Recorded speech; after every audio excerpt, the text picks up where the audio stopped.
అమ్మ మరి ద్వాదశ రాసుల్లో ఈ ఏప్రిల్ మాసంలో కర్కాటక రాశి వారికి ఎలా ఉండబోతుంది అండ్ అలాగే ఎలాంటి రెమెడీస్ పాటించాలి? కర్కాటక రాశాధిపతి వచ్చి చంద్రుడు. కర్కాటక రాశిలోకి పునర్వసు 4వ పాదము, పుష్యమి 1, 2, 3, 4 పాదాలు, ఆశ్లేష 1, 2, 3, 4 పాదాలు కర్కాటక రాశిలోకి వస్తాయి. అయితే కర్కాటక రాశి వారికి కానీ చూసుకున్నప్పుడు ఈ మాసంలో వీళ్ళకి ఆల్రెడీ అష్టమ శని అనేది నడుస్తుంది. అష్టమ శని నడవడం, ఈ అష్టమ శనిలోనే కుజుడు కలిసి ఉండడం, దాని తర్వాత నవంలోకి కుజుడు వెళ్ళడం, ఇవన్నీ కూడా వీళ్ళకి జరుగుతూ ఉంటాయి. అందులో ఈ మాసం అంతా కూడా వీళ్ళకి ఏం పెద్దగా గురుబలం అంటూ వీళ్ళకి ఏమీ ఉండదు ఈ యొక్క కర్కాటక రాశి వాళ్ళకి. అయితే ఇక్కడ అష్టమ స్థానంలో శని కుజుల యొక్క కలయిక వల్ల ఏప్రిల్ 25 వరకు ఉంటారు అష్టమ స్థానంలో. కాబట్టి కంపల్సరీగా వీళ్ళకి పైనుంచి వచ్చే ఆస్తిపాస్తుల విషయాల్లో కానీ, కోర్టు వ్యవహారాలు కానీ, ఆకస్మికంగా వచ్చే నష్టాలు, ఇబ్బందులు ఇలాంటివన్నీ కూడా ఉంటాయి. అలాగే ఇక్కడ కుజుడు ఎలాంటి అంటే కొంత ఉత్ప్రేరకారకుడు, లేదా మనం ఏదైనా పని చేస్తున్నప్పుడు ఇప్పుడు ఆడవాళ్లే ఉన్నారు, కూరలు జరుగుతున్నారు, వేల్తడం, రక్తం కళ్ళు చూడడం, ఇలాంటివన్నీ కూడా ఇక్కడ జరిగే అవకాశం అనేది ఉంటుంది. అందుకనే కర్కాటక రాశి వాళ్ళు తప్పకుండా వాహనాలు నడిపే విషయాల్లో ఈ శని కుజుల యొక్క కలయిక ఉన్నంతసేపు కూడా జాగ్రత్తగా తప్పనిసరిగా వీళ్ళు ఉండాలి. అలాగే ఇక్కడ పంచమాధిపతి అయిన కుజుడు శనితో కలవడం వల్ల, అంటే ఈ యొక్క కుజుడు వీడికి ఏమయ్యాడు, పంచమాధిపతి అయ్యాడు. పంచమ స్థానం సంతానానికి సంబంధించిన స్థానము, లలిత కళలు, క్రియేటివిటీ, తెలివితేటలు, ఈ ఆధ్యాత్మికం, ఇదంతా కూడా మనకి పంచమ స్థానంలోకి వస్తుంది. కాబట్టి క్రియేటివిటీ రంగాల్లో ఎవరైతే ఉన్నారో వాళ్ళు ముందుగానే కాస్త డబ్బులు, 4 రూపాయల డబ్బులు దాచిపెట్టుకుని ముందుగానే ఉండాలి. అలాగే సంతాన విషయాల పరంగా కూడా కొంత మోసపోయే అవకాశం, అంటే ఈ దత్తత కానీ, IVF ద్వారా కానీ చేసుకునే ఉంటాయి కదా, సో వాటి వల్ల కూడా కాస్త ఇబ్బంది పడే అవకాశం అనేది ఎక్కువగా కనబడుతోంది. అలాగే ఇక్కడ ముఖ్యంగా ఈ 9వ ఇంట్లో రాహు ఉన్నాడు కాబట్టి, ఈ 9వ ఇంట్లో ఉన్న రాహు తండ్రి ఆరోగ్య విషయాల్లో తప్పనిసరిగా జాగ్రత్త వహించాలి. ఒకవేళ తండ్రి పెద్దవాళ్ళు అయ్యారనుకోండి, తండ్రికి సేవ చేయడం ద్వారా రాహు యొక్క అనుగ్రహాన్ని పొందడం అనేది జరుగుతుంది. అలాగే ఎవరైతే సప్తమాధిపతి అయి ఉన్నాడో వీళ్ళకి సప్తమాధిపతి ఆయన అష్టమ స్థానంలో సంచారం చేయడం అనేది, అంటే ఈ సప్తమాధిపతి అష్టమాధిపతి కలిపి అష్టమ స్థానంలోనే ఈయన సంచారం చేయడం అనేది జరుగుతుంది. ఉద్యోగ విషయాల్లో వీళ్ళకి అనుకూలంగా ఉంటుంది. బ్యాంక్ లోన్స్, ఏదైనా అంటే పిల్లలకి ఏదైనా మన లోన్స్ విషయాల్లో వాటిల్లో కానీ, ఇల్లు కొనుక్కోవాలనుకునే విషయంలో కానీ, దేంట్లోనైనా సరే వీళ్ళకి కాస్త అనుకూలంగా ఉండడం అనేది జరుగుతుంది. అయితే వాహనాల మీద స్పీడ్గా వెళ్ళడం అనేది మాత్రం ఈ రాశి వాళ్ళకి మంచిది కాదు.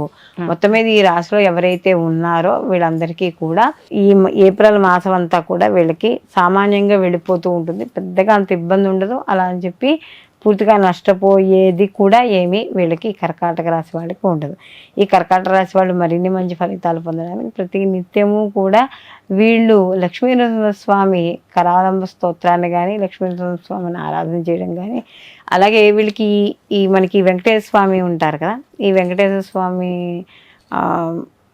ఎట్లా అంటే శనివారాల నియమాలు పాటిస్తూ ప్రతి శనివారం ఇంట్లో పిండి దీపాన్ని వెలిగించుకుని, మామూలు వెంకటేశ్వర స్వామి పిండి దీపం ఉంటాయి కదా, ఆ పిండి దీపాన్ని వెలిగించుకోను. అలాగే ప్రతిరోజు కూడా కాలభైరవుడికి భోజనాలు, కాలభైరవుడు అంటే ఎవరు, ఆ కుక్క మనకు రోడ్ల మీద తిరిగే చపాతీలనో పెరుగు అన్నమనో ఏదో మనకు తోచింది పెట్టడం. ప్రతిరోజు కూడా సంధ్యా సమయంలో హనుమాన్ చాలీస పారాయణ చేయడం ద్వారా వీళ్ళకి కాస్త కొన్ని ప్రతికూల ఫలితాలు తగ్గడం అనేది జరుగుతుంది. ధనుసు రాశికి రాశాధిపతి వచ్చి గురువు. గురువు పంచమ స్థానంలో సంచారం చేయడం బాగుంది. అయితే ధనుసు రాశిలోకి మూల 1, 2, 3, 4 పాదాలు, అలాగే పూర్వాషాఢ 1, 2, 3, 4 పాదాలు, ఉత్తరాషాఢ 1వ పాదము ధనుసు రాశిలోకి వస్తాయి.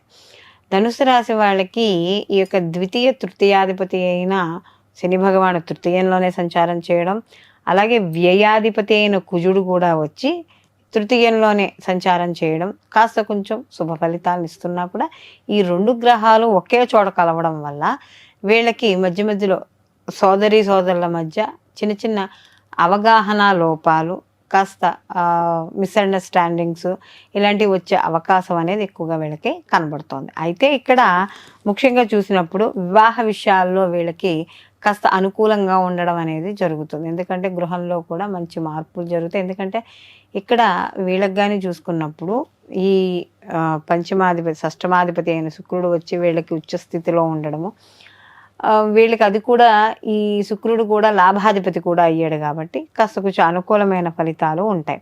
అలాగే ఇక్కడ వాహనాలు నడిపేటప్పుడు అప్పుడు కొంచెం జాగ్రత్త వహించుకుంటే, గృహానికి సంబంధించిన విషయాల్లో మాత్రం కాస్త జాగ్రత్త వహించుకుంటూ ఉండాలి వీళ్ళు. గృహాలు కొనుగోలు, అమ్మకాలు, వాటి కట్టడాలు, రిజిస్ట్రేషన్లు ఇలాంటి విషయాల్లో కాస్త జాగ్రత్త అనేది వహించాలి.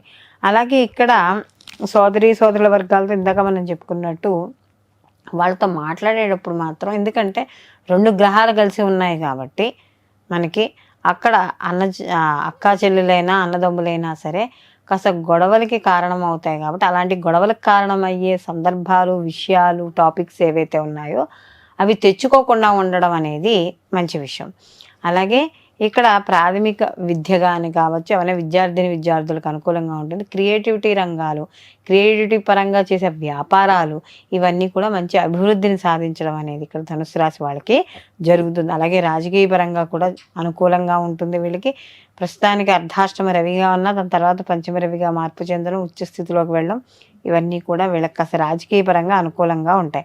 సంతాన పరంగా విషయాల్లో వీళ్ళకి అనుకూలంగా ఉంటుంది. ముఖ్యంగా IVF అవి ఎవరైతే చేయించుకున్నారో వాటిలో కూడా వీళ్ళు సక్సెస్ అయ్యి శుభవార్తలు వినడం అనేది జరుగుతుంది. సంతానపరంగా విద్య, ఉద్యోగం, వ్యాపారం వాటి పరంగా కూడా అనుకూలత ఏర్పడుతుంది.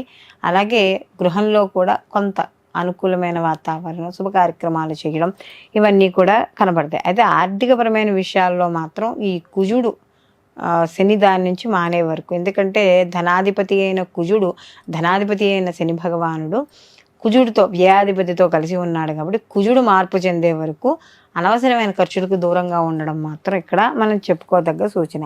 అలాగే దూర ప్రయాణాలు, ఇన్వెస్ట్మెంటు, తండ్రి ఆరోగ్య విషయాలు, ఇలాంటి విషయాల్లో కాస్త జాగ్రత్త వహిస్తూ ఉండాలి వీళ్ళు. ఎప్పటికప్పుడు కొంచెం వీళ్ళు మనం ఏం పని చేస్తున్నాం ఏంటని చూసుకోవాలి. దశమంలో కేతువు సంచారం కూడా కనబడుతోంది. అయితే ఎప్పుడైతే దశమంలో ఇక్కడ కేతువు సంచారం అనేది వీళ్ళకి కనబడుతోందో, కాస్త ఉద్యోగ విషయాల్లో వాటిల్లో మారాలనుకున్నా, మార్పు చేయాలనుకున్నా, లేకపోతే ఏదైనా కొత్తగా ప్రాజెక్ట్ వరకు రావడం లేదు, నేను ఉద్యోగం మానేస్తాను, సహనం లేకుండా ఉన్నా కాస్త ఇబ్బంది పడే అవకాశం ఉంటుంది. కాబట్టి అలాంటి విషయాల్లో వీళ్ళు జాగ్రత్త వహించుకుంటే ఓవరాల్గా మిగిలిన అన్ని విషయాలు వీళ్ళకి అనుకూలంగానే ఉంటాయి.